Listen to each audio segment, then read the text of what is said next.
So these are all going to be clips of offensive linemen sliding through movement. So I think this is some of the stuff that really it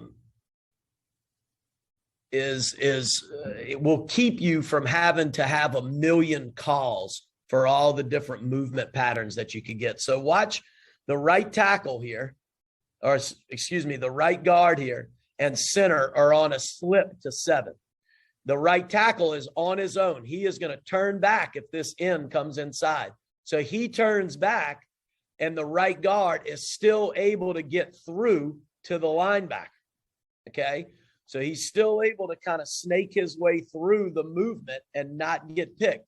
And if this linebacker were to continue to get wider outside of the defensive end or even stack, then you would be tempted to say, okay, there's movement. We're going to make it an overcall to him instead of the slip. All right, this is a really good clip to show you what I mean by sliding through versus movement. So the center and guard are on the A to 36. The right left guard, left tackle are on the over to 44. Okay, so that means when 7 here, the DN goes inside, the guard has to turn back on him, and he does. The center is not keying the knee of this defender. The center is just on these two. So watch how the center is able to slip through the movement and still get to his linebacker. Okay? That's where I think getting into the two-man combination game is really effective, and you don't have to get into making a million calls. Now, the play didn't work out because our left tackle fell down and our tight end gets whipped on the front side. Okay? But that's why we prefer the two-man combinations, because you can get through there.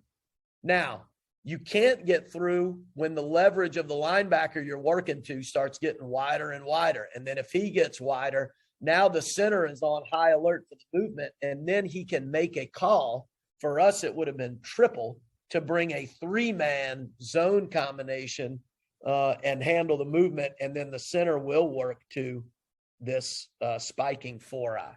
Okay, so the linebackers and their leverage are going to tell the center which calls he should make in order to make sure that nobody gets picked because of the potential threat of movement.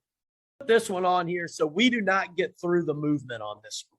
Okay, so we've got a slip to 5, and maybe through film study we should have known that if 5 got stacked over the 3 technique, we might have gotten movement. Okay, but we didn't. So let's look at what happens. The tackle's on his own. 13 is going to go inside of him. He turns back. They're slipping to 5. Okay. Well, when the 3 technique goes inside, the guard gets picked by 13. So the front side linebacker is going to be unblocked. That's not ideal at all.